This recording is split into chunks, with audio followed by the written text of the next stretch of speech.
Gavin Newsom chose a different path. Instead of taking that money from the federal government and paying them back to make this California's unemployment insurance system solvent, he took that money and gave it to voters in stimulus checks.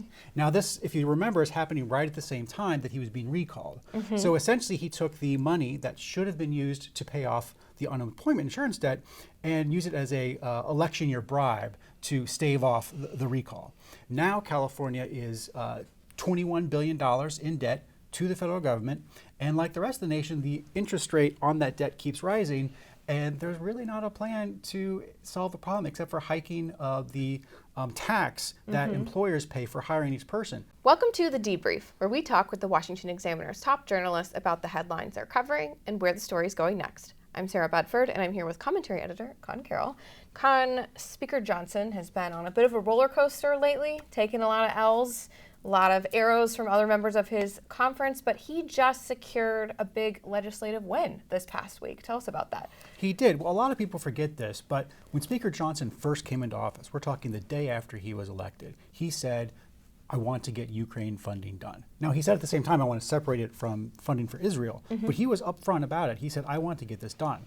So a lot of the talk after this, he finally secured the funding this past week, and has been about how he changed his mind and, came to Jesus on Ukraine funding. But that's just not what happened. The path may have changed, but he always wanted to get that goal. He always wanted to get Ukraine the aid they needed to defeat Russia, because he saw the connection between defeating Russia and deterring China and Taiwan. His first statement specifically mentioned deterring China with respect to Taiwan.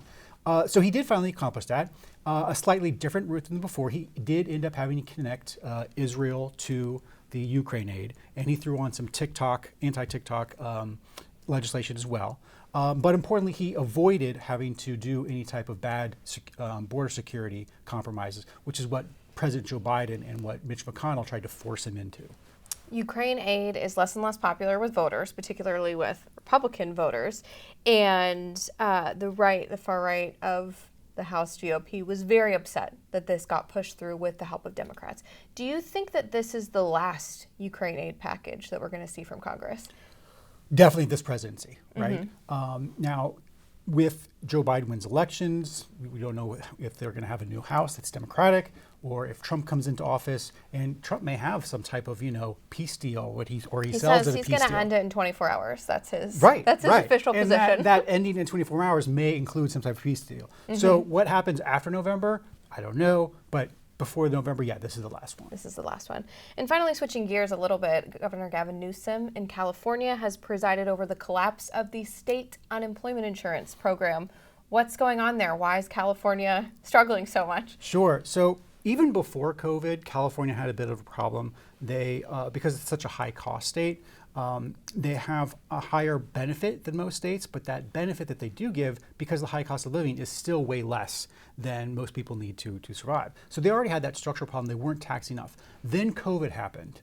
And of course, unemployment went through the roof in all states. But the federal government then gave states grants, and most states wisely used that money to pay back the money they had borrowed to pay off their unemployment insurance rates. Gavin Newsom chose a different path. Instead of taking that money from the federal government and paying them back to make this California's unemployment insurance system solvent, he took that money and gave it to voters in stimulus checks. Now this, if you remember, is happening right at the same time that he was being recalled. So essentially he took the money that should have been used to pay off the unemployment insurance debt and use it as a election year bribe to stave off the recall. Now California is $21 billion in debt to the federal government, and like the rest of the nation, the interest rate on that debt keeps rising, and there's really not a plan to solve the problem except for hiking the tax that employers pay for hiring each person.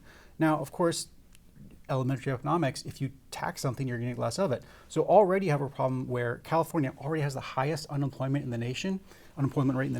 That's only going to go higher as they keep raising the taxes on employers to pay for this gap in the unemployment insurance system caused pretty much by Gavin Newsom's corruption entirely. Well, when Gavin Newsom runs for president, maybe he can run on fixing that problem. We can only hope. With the federal government. Well, Conn, thank you so much for being here today. You can get more writing from Conn and the rest of the commentary team at washingtonexaminer.com.